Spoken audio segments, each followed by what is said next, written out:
YCP నాయకులు criminal gangs చాలాసార్లు నాకు బెదిరింపులు ఇచ్చినాయి. దానికి మించిన బెదిరింపులు నిజంగా నాకు తెలంగాణ నాయకులు వైసీపీ గుండాలు ఇచ్చిన బెదిరింపుల కంటే కూడా, చంపేస్తామని బెదిరింపుల కంటే కూడా నాకు తెలంగాణ ఎప్పుడు ఇవ్వాల. అసలు ఈ గొడవ అంతా ఎందుకు స్టార్ట్ అయింది? ఈ గొడవ అంతా ఎక్కడ స్టార్ట్ అయింది? ఒక ఎనలిస్ట్, ఒక విశ్లేషించే వ్యక్తి, ఆయనంటే నాకు గౌరవం, ఆయన మీద నాకు గౌరవం ఉంది, ఆయన తీసుకుపోయి ఓ మీడియాలో మాట్లాడతా అమిత్ షా గారి గురించి మాట్లాడారు. అమిత్ షా గారు నేను మాట్లాడుకున్నామంటే ఆయన విన్నారంటే ఆయన కూర్చొని తప్పుడు మాటలు మాట్లాడితే దాన్ని ఖండించే. నా మీద మనకు మాట అంటే మన జన సైనికులు ప్రతి చోట ఏదో కూర్చొని ఒక కేసులు పెట్టారు కూడా నాకు తెలియదు. తెలిసిన వెంటనే చెప్పాను, అవన్నీ వదిలేనని చెప్పాను నేను. అవన్నీ మళ్ళీ ప్రెస్ క్లబ్లో పోయి మీరు తిడుతూ ఉంటే, ప్రాంతీయ విద్వేషాలు రెచ్చగొడితే దాంట్లో కూర్చోబెట్టి ఎంతకాలం చేస్తారు? 12 సంవత్సరాలు తెలంగాణ వచ్చిన తర్వాత ఇంకా తెలంగాణలో ఉపాధి లేకపోయినా ఏమి లేకపోయినా దానికి ఆంధ్రుడే కారణం, దానికి పవన్ కళ్యాణే కారణం. పరిశ్రమల్లో ఈ లెక్కల్లో ఇంక మీరు ఎప్పుడు మీరు ఎన్ని చేసినా ప్రతిదానికి ఎక్కడో చోట తెలంగాణ ప్రజలు ఇది గ్రహించాలి. ఉద్యోగాలు రాకపోయినా, ఉపాధాలు రాకపోయినా ప్రతిదానికి ఆంధ్రోడు కారణం అంటే ఆంధ్ర ప్రజలు నిజంగా ఎందుకు వస్తారు ఇక్కడికి? తెలుగు చిత్ర పరిశ్రమ ఎందుకు వచ్చింది? ఎక్కడో మద్రాసులో ఉన్న తెలుగు చిత్ర పరిశ్రమ ఇక్కడ రావడానికి కారణం తెలంగాణ ప్రత్యేక రాష్ట్రం కావాలని కోరుకున్న నాయకులు చెన్నారెడ్డి గారు తీసుకొచ్చారు ఇక్కడికి. ఆయన తీసుకొచ్చారు ఇక్కడికి.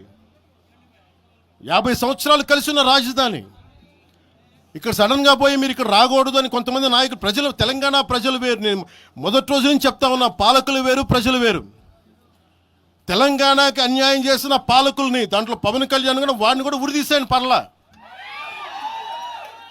పాలకులు వేరు, ప్రజలు వేరు.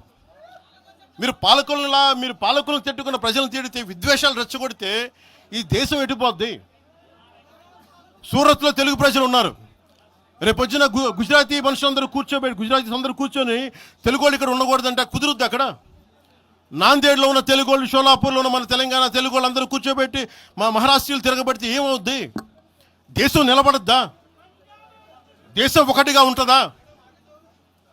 ఎంతకాలం తిడతారు? ఎంతకాలం? నేను అమిత్ షా గారిని అన్నారని చెప్పి నేను మాట్లాడగానే కూర్చోబెట్టి ఒక్కళ్ళు దానికి చిలవలు పలవలు చేసి నాకు తెలంగాణ అంటే పడదు, నాకు వీళ్ళంటే పడదు, వాళ్ళంటే పడదు, ఇన్ని సంవత్సరాలు 12 years కూర్చోబెట్టడం. మేము ఒక చెరువుని కబ్జా చేసామంట. నాకేం పనిలేదా? నిజంగా మీరన్నట్టుగా కబ్జా చేస్తే ఇల్లు తగలబెట్టారా? నాది వచ్చి మీరు ఉంచుతారా నన్ను?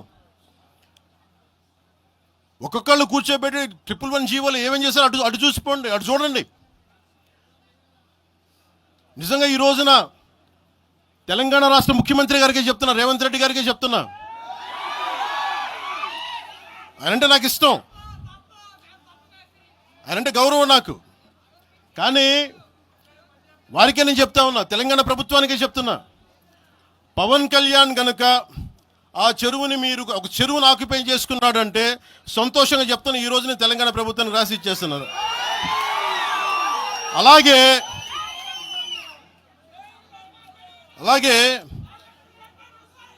లెఫ్ట్ మేము వామపక్షవాదులు అని చెప్పి ఒక ఎనలిస్ట్ మాట్లాడతా,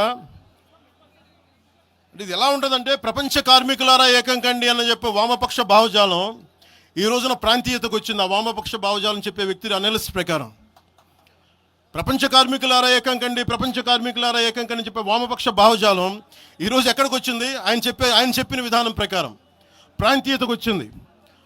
కమ్యూనిజం ఎందుకు చచ్చిపోయిందంటే ఇలాంటి వాటి వల్ల చచ్చిపోద్ది. ఈరోజు గద్దర్ గురించి మాట్లాడతారు. బండెనక బండి కట్టి 16 బండ్లు కట్టి ఏ బండిలో పోతాం నైజాం సర్కార్ ఓడా అంటే అది ఈరోజు మాకు వచ్చిన ప్రేమ కాదు. మాకు అది నా చిన్నప్పుడు చెప్పాను ఆ మాట, తర్వాత ఫస్ట్ మీటింగ్లో చెప్పా. గద్దర్ గారు బతికున్నప్పుడు మీరందరూ ఏమయ్యారా? గద్దరన్న బతికున్నప్పుడు మీరందరూ ఎక్కడున్నారు? గద్దరన్న వెన్నులో బుల్లెట్లు దిగితే గద్దరన్న నా దగ్గరికి వచ్చాడు. ఒకటే అడిగాడు ఆఫీస్కి వచ్చి మన జర్నలిస్ట్ కాలనీలో ఉండే జనసేన ఆఫీస్కి వచ్చి, అరే తమ్మి నాకు బుల్లెట్లు దిగినీరా, నాకు వెనకాల నన్ను స్వేచ్ఛగా రే అని పిలుచుకునే అంత చనువు మా ఇద్దరి మధ్య, నాకు బుల్లెట్లు దిగినీరా ఈ వెన్నులో, నడవాలంటే ఇబ్బందిగా ఉందిరా, నాకు కారులో పోవాలంటే ఆటోలో తిరగలేకపోతున్నా, ఒక అండంగా అడుగుతున్నా, హక్కుగా అడుగుతున్నా, బండి కొనివరా అంటే ఆయన ఒక 24 గంటలు 3 రోజుల్లోనో 2 రోజుల్లోనో బండి కొనిచ్చాను నేను ఆయనకి. ఇప్పుడు ఎందుకు చెప్తున్నానంటే ఆ రోజు నేను చెప్పుండొచ్చు, నేను చెప్పట్లా. మీకేం తెలుసు గద్దర్ గారి గురించి? మీకేం తెలుసు? మీరేం మాట్లాడతారు గద్దర్ గారి గురించి? బతికున్నప్పుడు ఆయనకి ఏం చేశారు మీరందరూ? బతికున్నప్పుడు మీరేం చేశారు ఆయనకి? మీరు పర్మిషన్ ఇవి కూడా ఇవ్వాలా, మీరు ఒక్కళ్ళు మాట్లాడలా. ఏదైనా అవసరం వస్తే నాకు వచ్చి నా కాడకు వచ్చి ఆయన గద్దర్ అన్న ఏంటి ఏమనుకుంటున్నారు మీరు? నేను పాలిటిక్స్లోకి వచ్చాక తెలుసు అనుకుంటున్నారా గద్దర్ అన్న? మీరందరూ చూసిన ఖుషీ సినిమా చూసిన తర్వాత చిరంజీవి గారు ఫోన్ చేశారు నాకు, అరే గద్దర్ గారు ఫోన్ చేస్తున్నారా నీకోసం, ఒకసారి నేను కలవాలంటాను. ఆయన ఒకటే మాట అన్నారు చూసి, అరే మా పోరలు చూపించిన బాబు నీ సినిమా పాట, దాంట్లో నువ్వు భారతదేశాన్ని తాకట్లో పెట్టే విజువల్ పెట్టావంట, నువ్వు మాకు అర్థమవుతుందా, మా భావాలు అర్థం చేసుకున్నవాడు అని చెప్పి. తరిమేల నాగిరెడ్డి గారి తాకట్లో భారతదేశాన్ని ఆ భావన నువ్వు పెట్టావంటే మాకు అర్థమవుతోందని నేను చెప్పాను. నాకు లెఫ్ట్ వింగో రైట్ వింగో తెలియదన్నా, నాది హ్యూమనిజం అవుతున్నా, మీకు తోసిన సంతోషం అన్నా అని చెప్పి.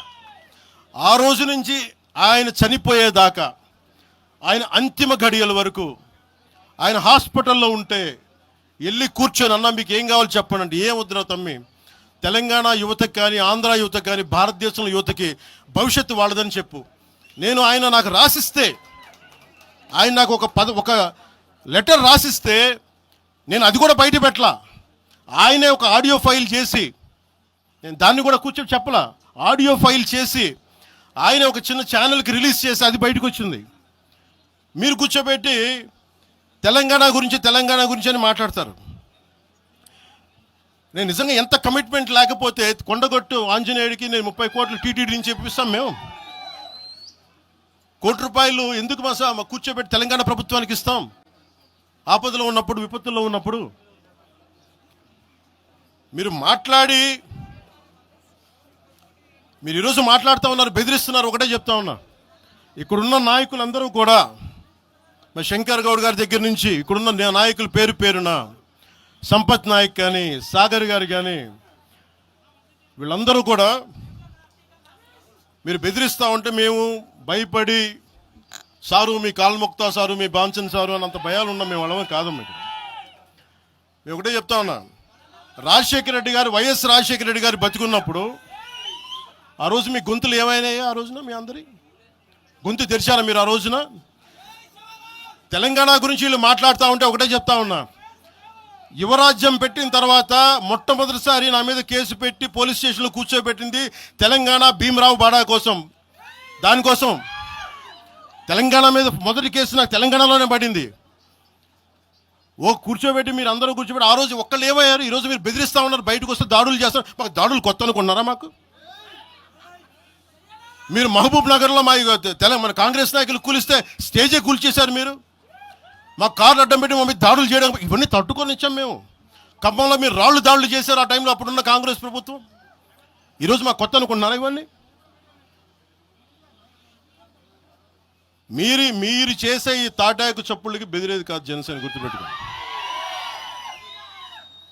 ఏదైనా మాట్లాడితే తెలంగాణ ప్రభుత్వం అధినేతలు కూడా చెప్తా ఉన్నాను, మీ ఇళ్లలోకి వచ్చి దూరిపోయి ప్రైవేట్ ఆస్తుల్లోకి వచ్చి నిజంగా ఒక తప్పు జరిగే ఉంటే, నేను ఈరోజు మళ్ళీ చెప్తున్నాను, రీఐటరేటింగ్, యు సీజ్ ద ప్రాపర్టీ. సంతోషంగా చెప్తున్నా. అక్కడ ఉన్నది నాకు గోశాల ఉంది, అక్కడ ఒక 60-70 గోవులు ఉంటాయి అక్కడ, వాటి గడ్డి కోసం ఉంటుంది. మీరు తెలంగాణ ప్రభుత్వానికి చెప్తున్నాను, ప్రైవేట్ స్థలాల్లోకి వస్తే it is a criminal trespass, criminal defamation, mischief with malified intention, propagating misinformation for causing unrest and regional differences. ఇన్ని కేసులు అట్రాక్ట్ అవుతాయి. ఇవన్నీ మీరు ఒక్కసారి కూర్చొని మీరు మమ్మల్ని భయపెట్టాలని చూస్తే వాటికి భయపడే వాళ్ళం కాదు.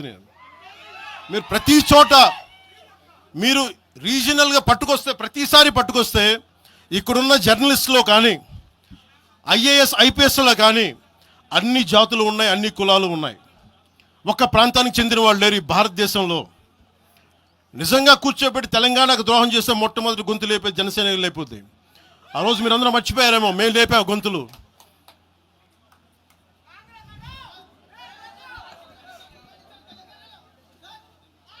కాంగ్రెస్ హటావ్ దేశ్ బచావ్ అని అనడానికి ఈరోజు ఇందాక మీరు చెప్పినానికి చెప్తున్నా. కాంగ్రెస్ నాయకులు మాట్లాడుతున్నారు కొంతమంది, అందరం చెప్పట్లా. కొంతమంది నాయకులు కూర్చొని మాట్లాడుతూ ఉన్నారు, నువ్వు ఎలా తిరుగుతావు, రోడ్ల మీద చూస్తాం, నాలుకలకు వస్తాం, నాలుకలు చీరుస్తామంటే రండయ్యా బాబు మీకు నాలుకలు తీసి చూపిస్తాం మీకు కోసుకొని. అలాగే మీరు ఒకప్పుడు ఇలా మాట్లాడిన నాయకులందరూ రాజశేఖర రెడ్డి గారు తెలంగాణకి విభజనకి నేను వ్యతిరేకం నేను అన్న చెప్పిన వ్యక్తికి పక్కన ఉన్న కొమ్ము కాసిన వీళ్ళందరూ మాట్లాడతారు. నిజంగా నాకు చివుళ్ళ మల్లికార్జున్ శ్రీశైలం చెంచు పెంటల నుంచి వచ్చిన, చెంచు గూడెల నుంచి వచ్చిన కుర్రాడు, 16-17 ఏళ్ళ కుర్రాడు. చివుళ్ళ శివ మల్లికార్జున్ వీళ్ళు వెతుక్కొని వచ్చారు నా కోసం. దేనికి? మాకు యురేనియం మైనింగ్ జరుగుతూ ఉంది అన్న, నువ్వు వచ్చి ఏదైనా చెప్పన్నా అంటే, ఆ రోజు ఓడిపోయినాను 2019 తర్వాత 2 చోట్ల ఓడిపోయి అంటే నా మీద ఏ నమ్మకం పెట్టుకొచ్చాడు. ఎందుకు నేను తెలంగాణ యువతను నమ్ముతానంటే, వాళ్ళకున్న లోపల ఉన్న భావం ఎంత బలమైందంటే మొత్తం ప్రభుత్వానికి అదిపించింది ఒక్క కుర్రోడి భావం. దానికి నేను ప్లాట్ఫామ్ అయ్యాను అంతే. దానికి ప్లాట్ఫామే అయ్యా. వచ్చి కుర్రోడు రోడ్డు మీద కూర్చొని జనసేన ఆఫీస్ ముందు కూర్చుంటే వెళ్ళి మాట్లాడా, ఏం బాబు ఏం కావాలన్నా అంటే, నీకు కూర్చోబెట్టి అన్న మాకు యురేనియం మైనింగ్ జరుగుతుందన్న మా శ్రీశైలంలో చెంచుపెంటల్లో, నువ్వు మాట్లాడన్నా అంటే మొత్తం తీసుకొస్తే ఒక్క మాట మాట్లాడితే ఆ రోజున వి హనుమంతరావు గారు, ఇప్పుడు కాంగ్రెస్ నాయకులు వి హనుమంతరావు గారు, మేము కూర్చొని మాట్లాడితే అఖిల పక్షం ఆ రోజు పిలిచాం. ఏ బలం ఉందని జనసేనకి ఆ రోజున ఓట్లు వస్తాయన్నా మేము చేసింది తెలంగాణ మీద ప్రేమ, తెలంగాణ మీద ఇష్టం, తెలంగాణ మీద మమకారం.